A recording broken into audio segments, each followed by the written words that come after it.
Music. We play it, we listen to it, and we experience it, but today more than ever, we see it all around us. It has influenced our society in a countless number of ways, but how have society's changing desires and technologies impacted the music industry's visual communications throughout history? Well, of course, it all began with album covers. The album cover that we know and love today originated in 1938 when Alex Steinweiss illustrated the first art specifically for a cover, and later went on to design the first LP container. Steinweiss was at the heart of music's collaboration with and transition into the world of visual communications, quickly becoming the first ever art director at Columbia Records. Since then, our ways of listening to our favourite music have changed significantly, but how and why has the original album cover concept stayed so relevant?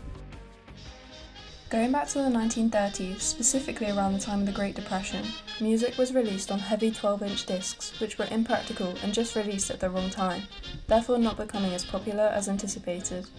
Although it seemed that there was simply no market, through the late 30s and 40s, Columbia Records continued to develop their ideas and technologies, eventually releasing the more lightweight, long-play records we still purchase today. This led to a more widespread accessibility to physical copies of music for most of the population, rather than only listening to the radio. As 78's progressed, they lost a bit of weight. But society saw this huge shift in consumption happen again in the early 80s, when the compact disc hit the market in 1982, along with the cassette tape just a few years before. They practically engulfed the market, creating a massive decline in vinyl sales around 1988. Only the most loyal fans stuck to buying the old format. The music and video industry awards videos on MTV. On top of this, MTV has to be mentioned despite not being closely linked with album artwork, becoming one of the most popular channels in the 80s, of which the sole purpose was celebrating the visuals of popular music and culture. So, throughout society's shifting needs according to changing technologies, one thing remains the same: the concept of a visual album cover that is seen and held. Music stores sold copies visually, displaying iconic album covers full of colourful imagery, fonts and drawings in their windows to attract fans and to catch the eyes of newcomers, with artists creating new trends through the covers they released. Packaging and presentation became paramount, with CDs proving to be the most popular format of consumption. Almost everyone could have a piece of artwork in their home in the form of a cover. A new surge in visual identity was now the norm, seeing music fans not only appreciate the songs, but the design of the CD they're on as well, some of which were created by hugely successful artists like Andy Warhol and Keith Haring. It was a quick and easy way to purchase art for any fan. Since the 90s, technology has changed so rapidly, launching the all-new digital era of music.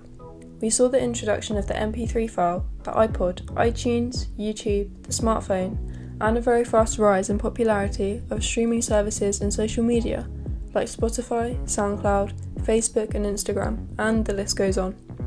All of this new technology came about in less than 20 years, which is under half of the 42-year time gap between the original vinyl record and the CD.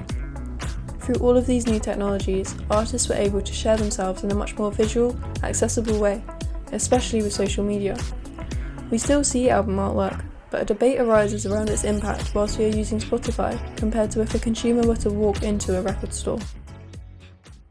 However, it could be said that in a world where we have a limitless number of songs at our fingertips, album artwork is more important than ever. Users of streaming services are much more likely to listen to new, independent artists who they've never heard of. And unlike the times of MTV, where an audience's first impression of a song might be a live performance, now we see a tiny image of an album on a screen that we may or may not choose to play over another in such a huge sea of pre-made playlists. But with this new rise in accessibility and innovation, society has also seen a nostalgic shift back to the original LP record, with what's been called the vinyl revival of the late 2010s. But how much of the music do we actually experience through the cover art? Many young people have taken to the older technology over the newer tech they might already own, and album covers have become a means of decoration for many houses across the globe, quite literally being displayed as pieces of art. So, are people really taken to the vinyl itself, or are they just attracted to the cover of their favourite album? It is almost impossible to imagine a world where all albums have a blank white cover. The lack of visual stimulation would have our preferred songs feeling extremely different.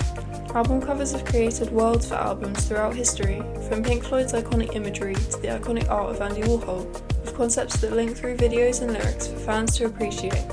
helping listeners escape into their favourite songs.